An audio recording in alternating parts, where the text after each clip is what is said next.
Hallo und willkommen auf meinem Astrologie-Kanal. Nun haben wir auch schon das Jahr 2023 und ich möchte euch mitteilen, dass ich mein Videoformat nun ändere.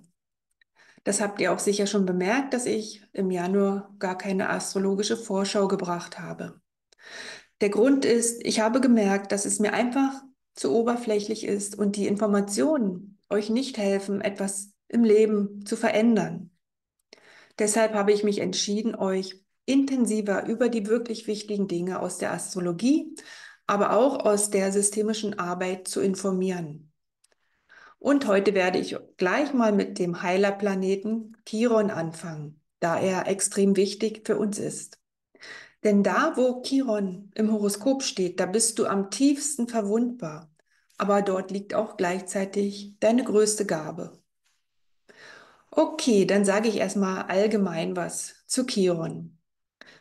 Erstmal, man kann ihn Chiron nennen, aber auch Chiron oder Chiron, je nachdem, wie es dir gefällt. Ich nenne ihn meistens Chiron.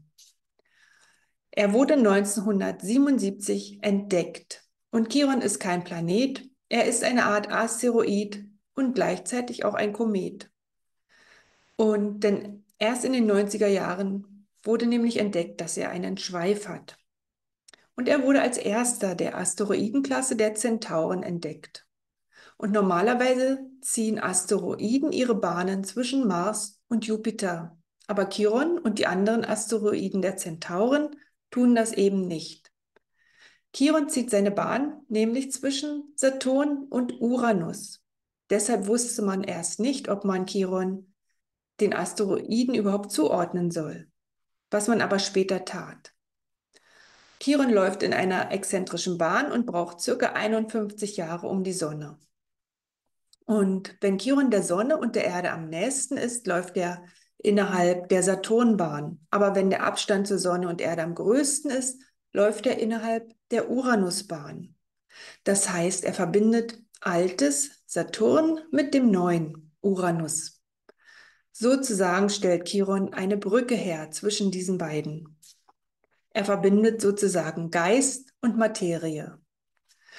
Somit hat der Chiron-Schmerz damit zu tun, dass er das Wissen hat um die Vollkommenheit der geistigen Welt, aber auch die Erfahrung der irdisch-menschlichen Grenzen und Schwächen machen muss. Und deshalb sind wir auch aufgefordert, diese beiden Ebenen der Wahrnehmung zu verbinden. Also, in der Mythologie war Chiron der verwundete Heiler und ist somit auch der verwundete Heiler in dir. Er ist ein Kentaur mit einem menschlichen Oberkörper und einem Pferdeleib. Chiron ist aus einer Vergewaltigung entstanden. Kronos, also Saturn, begehrte die Nymphe Phyllira. Aber sie wollte Kronos nicht, doch er bedrängte sie. Um zu fliehen, verwandelte sich die Nymphe in eine Stute und rannte davon. Aber Kronos verwandelte sich in einen Hengst, holte sie ein und nahm sich, was er wollte. Und aus diesem Akt entstand Chiron. Und als die Nymphe Phyllira ihren Sohn gebar, erschrak sie, da er halb Mensch, halb Pferd war. Und weil der Sohn sie zu sehr an die Vergewaltigung erinnerte, setzte sie ihn aus. Hier haben wir astrologisch gesehen den Chiron-Schmerz. Der Schmerz des Getrenntseins, der Ablehnung und des Verstoßenwerdens. Aber Chiron wurde von Apollon, dem Gott der Weisheit und des Lichts, gefunden und adoptiert. Dadurch erlangte Chiron auch seine Weisheit und seine Heilkunst. Er wurde Meister der Jagd, der Kriegskunde, der Heilkunst, der Weissagung, der Musik und auch Meister der Astrologie. Er wurde dann auch Lehrer und Heiler von Helden und Halbgöttern, wie zum Beispiel Herakles oder Achilles. Nun gibt es mehrere Geschichten, wie Chiron seine unheilbare Wunde erhielt. Ich bevorzuge die, dass Chiron einen Streit schlichten wollte und dabei versehentlich verletzt wurde. Und hier sehen wir dann auch, dass die Wunde nicht auf falsches Verhalten zurückzuführen ist oder dass es da einen Schuldigen gibt. Es war sozusagen eine Verkettung unglücklicher Umstände. Und da Chiron nun mal ein Halbgott war, war er auch unsterblich. Und somit brachte die Wunde ihn nicht um, aber sie schmerzte ihn sehr, so wie die Chiron-Wunde im Horoskop auch immer schmerzt. Und obwohl er ein Heiler war, konnte er eben seine eigene Wunde nicht heilen. Die Aufgabe hier ist für dich, hinzuschauen und es auszuhalten.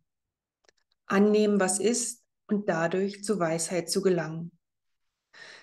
Die Heilung der Chiron-Wunde erfolgt dann, wenn die Zeit gekommen ist. Du hast keinen Einfluss darauf. Es ist ein Akt der Gnade.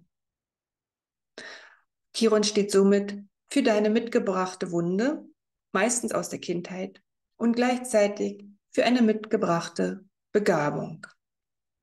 Für die Begabung brauchst du dich gar nicht anzustrengen, aber du kannst sie nur bei anderen nutzen, nicht bei dir selbst.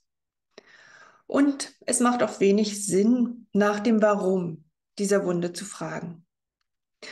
Einzig und allein wichtig ist, dass diese Empfindsamkeit in diesem Bereich akzeptiert wird und dass du dich damit anfreundest.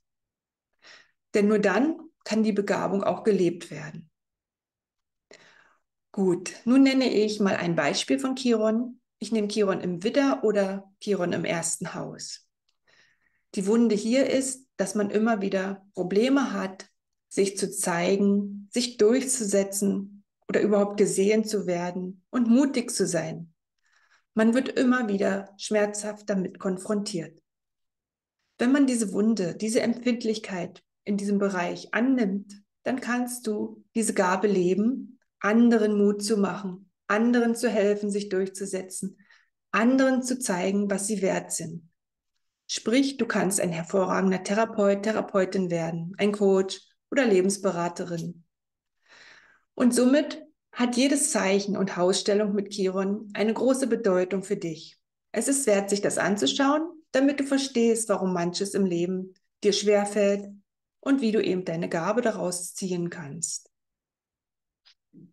Ich werde nun nach und nach Videos zum Thema Chiron in den Zeichen bzw. in den Häusern hochladen, sodass du schauen kannst, wo dein Chiron steht und was es für dich zu bedeuten hat. Gut, ich hoffe, ich kann dir damit diese wirklich wichtigen Themen von Chiron etwas näher bringen und dem einen oder anderen helfen, seine Wunde und Gabe besser zu verstehen. Ich danke euch fürs Zuhören und würde mich über ein Like oder ein Abo oder beides freuen. Bis bald, alles Liebe euch.